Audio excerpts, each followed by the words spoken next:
Hello दोस्तों, welcome to crime tracker channel. दोस्तों, आज हम बात करने वाले एक ऐसे डाकू के बारे में जिसने तांत्रिक के कहने पर 116 लोगों का नाक कान काट कर अपने कुल देवी को चढ़ा दिया और उसके खिलाफ मुखबिरी करने वाले को पूरे परिवार सहित जान से मार देता था। लोग 3 राज्य की पुलिस उसके पीछे पड़ी थी, जिससे एक मुख्यमंत्री की कुर्सी भी डगमगाने लगी। जी हाँ दोस्तों, हम बात कर रहे हैं 50 और 60 के दशक के सबसे बड़े खुखार डाकू गब्बर सिंह के बारे में। चलिए जानते हैं गबरा कैसे बना गब्बर सिंह। हालांकि उसके ऊपर एक फिल्म भी बनी, शोले, शायद आप लोगों ने देखी होगी, जो कि इस फिल्म में गब्बर के आतंक के बारे में बताया गया, जबकि असली गब्बर के आतंक का 10% भी नहीं दिखाया गया इस फिल्म में। दोस्तों, साल 1926 में मध्य प्रदेश के भिंड जिले के एक गाँव के एक गरीब परिवार में गब्बर सिंह का जन्म हुआ था। माँ बाप ने उसका नाम रखा प्रीतम सिंह, प्यार से घर वाले गबरा कह के बुलाते थे। गबरा के पिता गांव में खेती करते थे और दूसरों के यहाँ मजदूरी करते थे,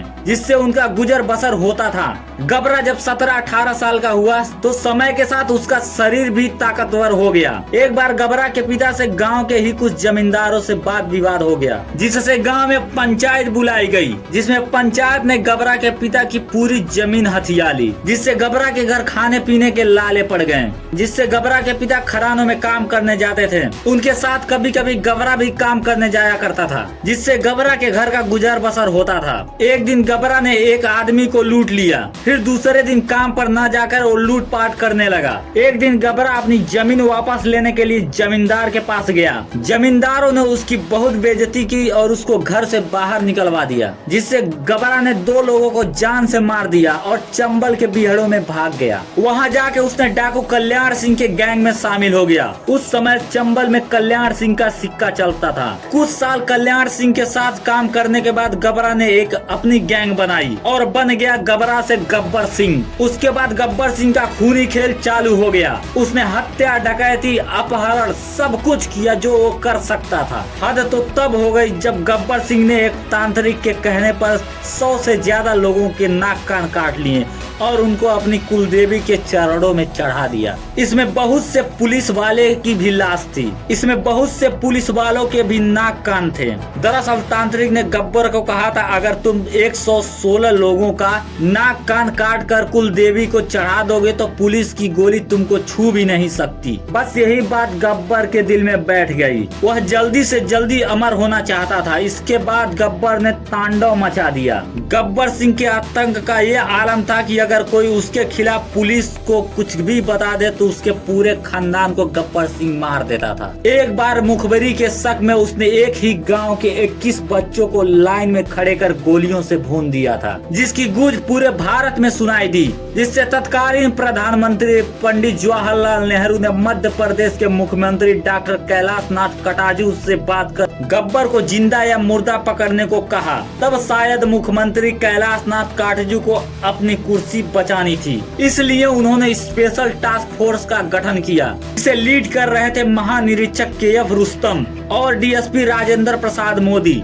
हालांकि उस वक्त गब्बर सिंह के ऊपर 1,10,000 रुपए का इनाम था, जो कि उस जमाने में बहुत बड़ी धनराशि थी। मध्य प्रदेश ने 50,000, उत्तर प्रदेश ने 50,000, राजस्थान ने 10,000 रुपए रखे गब्बर सिंह के सिर के ऊपर, जिंदा या मुर्दा। लेकिन डर के मारे पुलिस को कोई कुछ बताने को तैयार नहीं था। ये बात सबको मालूम थी, अगर गब्बर को कुछ भी पता चला तो वो लोगों को जिंदा नहीं छोड़ेगा और पूरे खानदान सहित उनका नामो निशान मिटा देगा। दोस्तों, इसी बीच DSP राजेंद्र प्रसाद मोदी गब्बर को पकड़ने के लिए एक जगह डेरा डाले हुए थे। तभी अचानक पास के ही गांव में एक भीषण आग लग गई। उस आग से बड़े लोग और औरतें बच गईं, लेकिन उसी घर में एक छोटा बच्चा फंस गया। कोई शख्स आग के अंदर जाने के लिए तैयार नहीं था। तब DSP राजेंद्र प्रसाद मोदी ने अपनी जान पर खेलकर उस बच्चे को बचाया, जिससे गाँव में उनका बहुत बड़ा नाम हो गया। DSP ने कहा, आप लोग हमारी मदद कीजिए गब्बर सिंह को पकड़ने में। DSP राजेंद्र प्रसाद मोदी ने कहा, पता बताने वालों का कभी भी नाम उजागर नहीं किया जाएगा। वहाँ खड़े सभी लोगों ने DSP राजेंद्र प्रसाद मोदी को आश्वासन दिया कि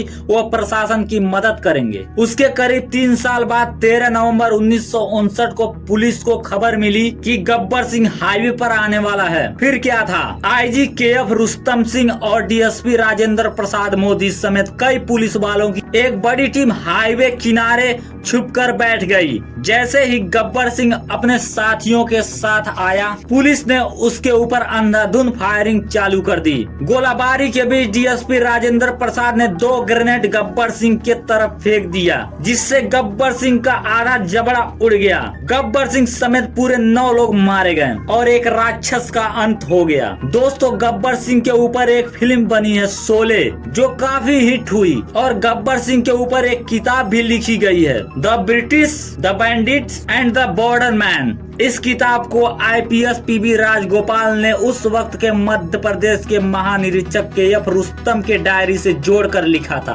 दोस्तों, आपको हमारी ये सच्ची कहानी कैसी लगी हमें कमेंट के माध्यम से जरूर बताएं। आपका बहुमूल्य समय देने के लिए धन्यवाद। जय हिंद, वंदे मातरम।